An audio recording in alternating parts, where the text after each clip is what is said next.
But the wicked are like the troubled sea, when it cannot rest, whose waters cast up mire and dirt. There is no peace, saith my God, to the wicked.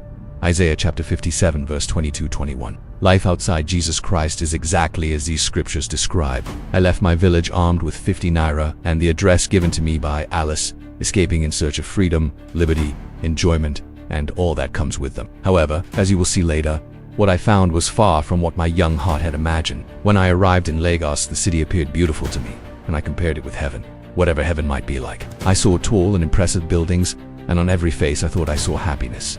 People seemed busy, each minding their own business. I was excited and told myself, now I know I am free. I arrived at Akintola Road, Victoria Island, where Alice and her parents welcomed me warmly. Her parents knew me and my background as we came from the same village, but they did not know of my relationship with their daughter. Alice introduced me as the man she had chosen to marry. Her parents were shocked, but after some discussion, they agreed on the condition that I would further my education. Alice rejected this and requested that I live with her in her flat. Although her parents initially refused, after 4 days of argument and under some unexplained influence, they agreed, and I moved in with Alice. Alice was a very beautiful girl who told me she was an accountant with Standard Bank. She promised to make me rich and give me all I needed in life and in myself. My first impression of Lagos was joyful and full of wonder. Only a few months ago I was in a small hut in a tiny village surrounded by hatred, starvation, and suffering. Now, I lived in a big city in a well-furnished flat with electricity and water. I thought I was free from all the problems I had known. I never knew the world was filled with such good things.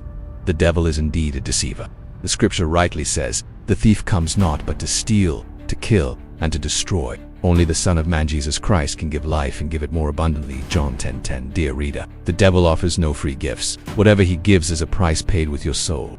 This state of euphoria was short-lived. After about 3 months, strange things began happening. One night, I woke in the dead of night and found a boa constrictor beside me. I wanted to scream, but could not. Some nights I would wake to see Alice's body transparent like a cellophane bag. Other nights she would disappear and then reappear. I heard strange noises, dancing sounds in the living room and more.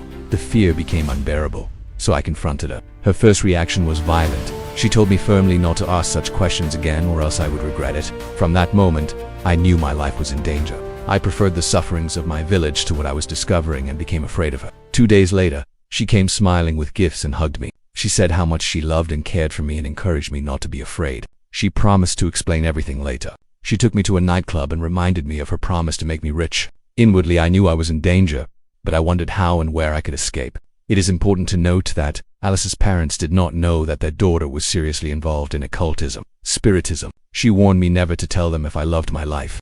Dear reader, can you imagine a 20-year-old girl doing all these sinister things? The outside world saw her as a beautiful and harmless bank worker, but she was an agent of the devil. There are many Alices in the world today, as you will discover later in this book.